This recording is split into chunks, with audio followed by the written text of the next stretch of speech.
దేశంలోనే అతిపెద్ద పారిశ్రామిక వాడగా పేరొందిన పటాన్చెరు నియోజకవర్గంలో గులాబీ సంకట స్థితిని ఎదుర్కొంటోందా? ఈసారి కారుకు చెక్ పెట్టేందుకు కాంగ్రెస్ సిద్ధంగా ఉందా?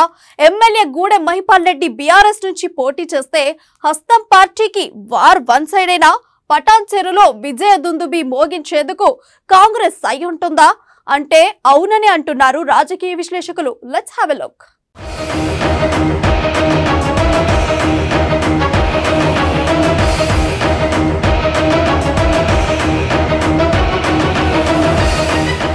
గతంలో ఈ ప్రాంతం సంగారెడ్డి సెగ్మెంట్లో ఉన్నప్పటికీ 2009లో ప్రత్యేక నియోజకవర్గంగా ఏర్పడింది. అయితే ఇప్పుడున్నటువంటి నియోజకవర్గాల్లో ఎప్పటికప్పుడు అభివృద్ధి చెందుతూ ఆర్థికంగా అదేవిధంగా వ్యాపార పరంగా అభివృద్ధి చెందుతున్నటువంటి ఏకైక నియోజకవర్గం పటాన్చెరు అని చెప్పుకోవాలి. ఇక పటాన్చెరు నియోజకవర్గానికి చూసుకుంటే గతంలో 2009లో చూసుకున్నప్పటికీ ప్రత్యేక నియోజకవర్గంగా ఏర్పడిన తర్వాత పటాన్చెరువులో ఇక కాంగ్రెస్ పార్టీ పాగా వేసింది. ఆ తర్వాత 2014, 2018లో కూడా ఈ రెండు సందర్భాలలో కూడా అధికార బీఆర్ఎస్ పార్టీ సీట్ కైవసం చేసుకున్న పరిస్థితులు అయితే ఉన్నాయి. అయితే ఈసారి మాత్రం కొంత కాంగ్రెస్ పార్టీ మరొకసారి ఈ గడ్డపై ఎగిరేటువంటి అవకాశాలు ఎక్కువ శాతంగా ఉన్నాయంటూ ప్రజలు చెప్తా ఉన్నట్టు పరిస్థితులు అయితే కనబడతా ఉన్నాయి.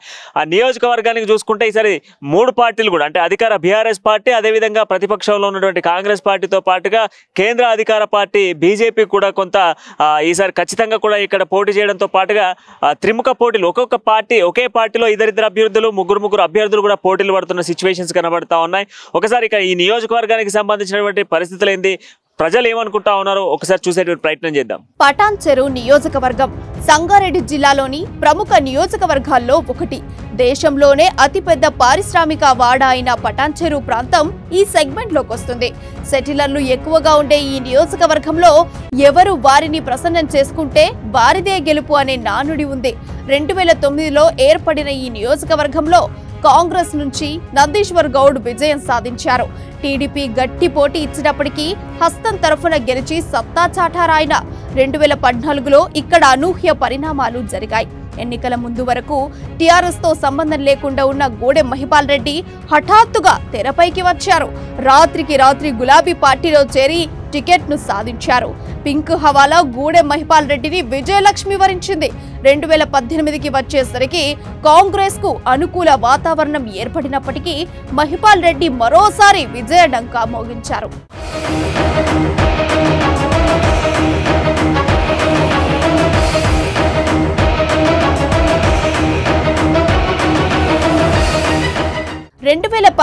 నాటికి ఇప్పటి రాజకీయ పరిస్థితులను పోల్చి చూస్తే పటాన్చెరులో రాజకీయం పూర్తిగా మారిపోయింది. రెండోసారి గెలిచిన తర్వాత గూడెం మహిపాల్ రెడ్డిపై ప్రజల్లో వ్యతిరేకత పెరిగింది.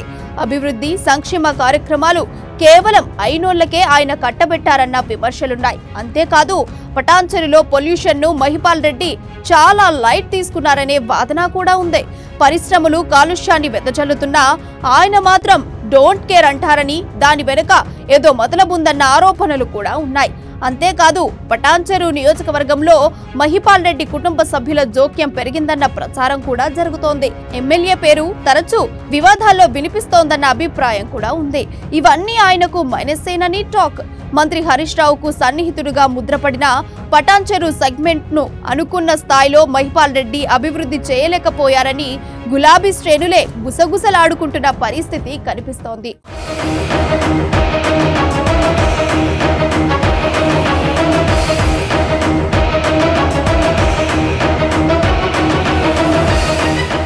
ప్రస్తుత రాజకీయ పరిస్థితుల్లో మరోసారి గూడెం మహిపాల్ రెడ్డికి దక్కడం కష్టమేనని ప్రచారం జరుగుతోంది.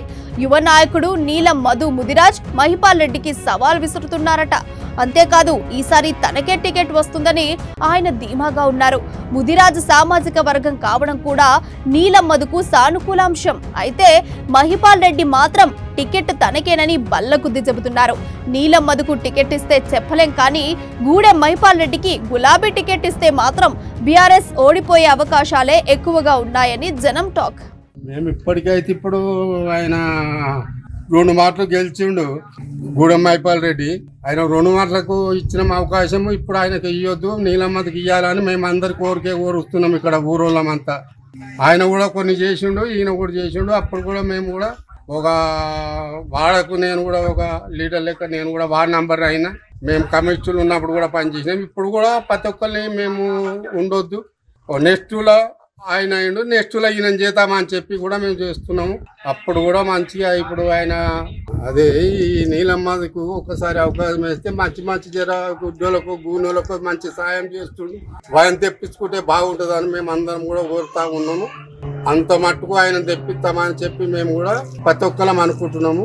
మా వాయిలాల గ్రామం నుంచి ఇట్లా మాట్లాడుతున్నాం. ఆయన ఒక పరి అవకాశం ఏమంటున్నాం మేము నీలమ్మకు కూడా ఈమని మేము ఒక్కసారి ప్రార్థన చేస్తున్నాం కేసీఆర్ గారికి. పటాన్చెరు నియోజకవర్గంలో కాంగ్రెస్ దూకుడు పెంచింది. కాంగ్రెస్ నుంచి కాటా శ్రీనివాస్ గౌడ్ బరిలో నిలిచే అవకాశాలున్నాయి. బీసీ నాయకుడు కావడం, అందులోనూ గౌడ సామాజిక వర్గం కావడం శ్రీనివాస్ గౌడ్ కి కలిసొచ్చే అంశమేనని చెప్పాలి. ఎందుకంటే పటాన్చెరు నియోజకవర్గంలో బీసీ ఓటర్లు ఎక్కువగా ఉన్నారు. మహిపాల్ రెడ్డికి గులాబీ టికెట్ వస్తే కాంగ్రెస్ నుంచి శ్రీనివాస్ గౌడ్ గెలుపు ఈజీ అన్న వాదన వినిపిస్తోంది. నియోజకవర్గ ప్రజలు ఈసారి కాంగ్రెస్ పార్టీ పటాన్చెరు గడ్డ మీద కాంగ్రెస్ పార్టీ ఎగరబోతా ఉంది. బంపర్ మెజారిటీతో ప్రజలందరూ కూడా కాంగ్రెస్ పార్టీని గెలిపియబోతా ఉన్నారు. ఎందుకంటే ప్రజలందరూ కూడా మరి సోనియా గాంధీ గారు రుణం తీసుకోబోతా ఉన్నారు. ఈ రోజు ఈ ప్రాంతాన్ని డెవలప్ చేసింది కాంగ్రెస్ పార్టీ, ఈ ప్రాంతానికి పరిశ్రమలు తెచ్చింది కాంగ్రెస్ పార్టీ, ఈ ప్రాంతాన్ని రైతాంగాన్ని ప్రోత్సహించి రైతే రాజుగా తీర్చిదిద్దింది కాంగ్రెస్ పార్టీ, మహిళలు చేతనవంతులు చేసింది కాంగ్రెస్ పార్టీ, ఈ ప్రాంతానికి నిరుద్యోగులకు ఉద్యోగం కల్పించింది కాంగ్రెస్ పార్టీ. కాబట్టి ప్రజలందరూ కూడా ఈసారి కాంగ్రెస్ పార్టీ గెలిపించాలని చెప్పి అందరు కూడా కంకణం కట్టుకున్నారు. అది ఎవ్వరు ఎన్ని అడ్డంకాలు వచ్చినా, ఎంతమంది ఎన్ని రకాలుగా రాజకీయ స్ట్రాటజీలు చేసినా, ఎంత డబ్బు జల్లినా ఖచ్చితంగా కాంగ్రెస్ పార్టీ గెలవబోతా ఉంది. పీసీసీ చీఫ్ రేవంత్ రెడ్డికి కాటా శ్రీనివాస్ గౌడ్ చాలా దగ్గరన్న అభిప్రాయం కాంగ్రెస్ శ్రేణుల్లో ఉంది. ఈ నేపథ్యంలో రేవంత్ రెడ్డి ఆశీస్సులతో శ్రీనివాస్ గౌడ్ పార్టీ కార్యక్రమాల్లో చాలా దూకుడుగా వెళ్తున్నారు. బీఆర్ఎస్ వైఫల్యాలను, ముఖ్యంగా గూడెం మహిపాల్ రెడ్డి తీరును ఎండగడుతూ తన గ్రాఫ్ ను పెంచుకుంటున్నారు. అంతేకాకుండా వర్గాలకు అతీతంగా కాంగ్రెస్ శ్రేణులంతా కాటకు సంపూర్ణ మద్దతు పలుకుతున్నారు. ఇవన్నీ శ్రీనివాస్ గౌడ్ కు ప్లస్ అవుతాయని చెప్పొచ్చు. కాంగ్రెస్ టికెట్ గెలిస్తే ఆయన భారీ మెజార్టీతో గెలిచే అవకాశాలున్నాయని ప్రచారం జరుగుతోంది. ఎందుకు బీఆర్ఎస్ ప్రభుత్వం కూడా చేస్తుంది కదా అభివృద్ధి కార్యక్రమం. ఇక్కడ పగబట్టారు మాకు, ఏ పని చేస్తారు. ఈసారి పటాన్చెరులో ఎవరికి ఓటేస్తావు నువ్వైతే? పటాన్చెరులోనా ఎమ్మెల్యేగా? ఎమ్మెల్యే కాబట్టి ఇప్పుడు పటాన్చెరు కాటశ్రీనివాస్ చేస్తుంది. ఓకే, కాటశ్రీనివాస్. పటాన్చెరులో బీజేపీ కూడా ఉంది.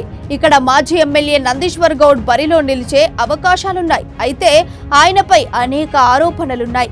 గూడెం మహిపాల్ రెడ్డితో నందీశ్వర్ గౌడ్కు దగ్గరి సంబంధాలున్నాయన్న గుసగుసలు వినిపిస్తున్నాయి. ఇద్దరు ఒకటై కాంగ్రెస్ ను దెబ్బతీసే ప్రయత్నం చేస్తున్నారన్న విమర్శలున్నాయి. అయితే నందీశ్వర్ కుటుంబ సభ్యుల వైఖరి కూడా ఆయనకు మైనసేనన్న వాదన ఉంది. ఇక్కడ భారతీయ జనతా పార్టీ అధికారంలోకి రావడానికి అందరం కలిసికట్టుగా పనిచేస్తున్నాము. ఇక్కడ అభ్యర్థి ఎవరనేది ముఖ్యం కాదు, అభ్యర్థి ఎవరనేది అధిష్టానం నిర్ణయిస్తుంది, పార్టీ నిర్ణయిస్తుంది. పార్టీ ఒక కార్యకర్త బీఫామ్ ఇచ్చి పంపించినా మేము ఆ కార్యకర్త గురించి, ఆ క్యాండిడేట్ గురించి గెలుపే లక్ష్యంగా పనిచేయాల్సిన బాధ్యత మా అందరి మీద ఉంది. దాంట్లోనే భాగంగా ఎవరి శక్తి వంచిన వాళ్ళం అందరం కూడా ఇక్కడ భారతీయ జనతా పార్టీ జెండా ఎగిరడమే లక్ష్యంగా పనిచేస్తా ఉన్నాం. ఖచ్చితంగా విపరీతంగా ప్రజాదరణ కోల్పోయింది బీఆర్ఎస్ పార్టీ, అది స్పష్టంగా తెలుస్తా ఉంది. నరేంద్ర మోడీ గారి నాయకత్వాన్ని బలపరుస్తా ఉన్నారు ప్రజలు. దేశం ఎంత పటిష్టంగా ఉంది, ప్రపంచంలో ఈ రోజు భారతదేశంకు ఉన్న విలువేంది, భారతదేశం ఆర్థికంగా కానివ్వండి ఇంకా అనేక రకాలుగా ఏ విధంగా పటిష్టంగా అవుతా ఉంది. ఆ నరేంద్ర మోడీ గారి నాయకత్వాన్ని బలపరుస్తా ఉన్నారు. దాన్ని యొక్క దృష్టి పెట్టుకునే ప్రజలు ఈ రోజు పటాన్చెరు నియోజకవర్గంలో భారతీయ జనతా పార్టీ జెండా ఎగిరేయడానికి సిద్ధంగా ఉన్నారు. 100% ఎవరికి అనుమానం లేదు, ఖచ్చితంగా భారతీయ జనతా పార్టీ జెండా ఈ నియోజకవర్గంలో ఎగురుతుంది. 1999 మళ్ళీ రిపీట్ అవుతుంది. బండి సంజయ్ రాష్ట్ర బీజేపీ అధ్యక్షుడిగా ఉన్నన్ని రోజులు పటాన్చెరు బీజేపీలో నందీశ్వర్ గౌడ్ హవా నడిచింది. కానీ కిషన్ రెడ్డి వచ్చిన తర్వాత మాత్రం పరిస్థితి మారింది. అసలు బీజేపీ టికెట్ నందీశ్వర్కే గ్యారంటీ అని చెప్పలేని పరిస్థితి. ఒకవేళ టికెట్ తెచ్చుకున్నా బీఆర్ఎస్ కాంగ్రెస్ పొరులో బీజేపీకి ఆశించినంత ఓట్లు రాకపోవచ్చనే అభిప్రాయం ఉంది. మరీ ఎక్కువ కృషి చేస్తే బీఆర్ఎస్ ను బీట్ చేయవచ్చు తప్ప పటాన్చెరులో కాంగ్రెస్ ను వెనక్కు నెట్టి బీజేపీ విజయం సాధించడం కష్టమేనన్న అభిప్రాయం సర్వత్రా వ్యక్తమవుతోంది.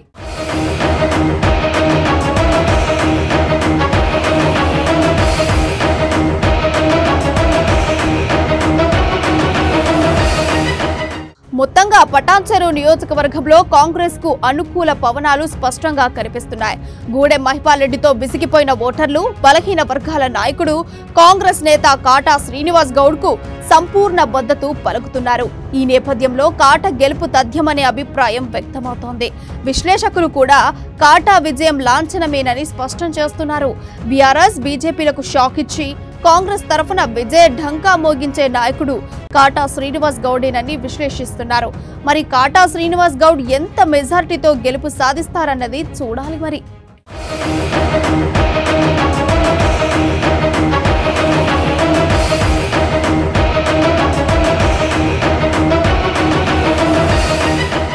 మొత్తానికి ఈ నియోజకవర్గంలో ఈసారి మాత్రం ఖచ్చితంగా కాంగ్రెస్ గెలిచే ఛాన్స్ ఉందంటూ కూడా ప్రజలు చెప్తా ఉన్నారు.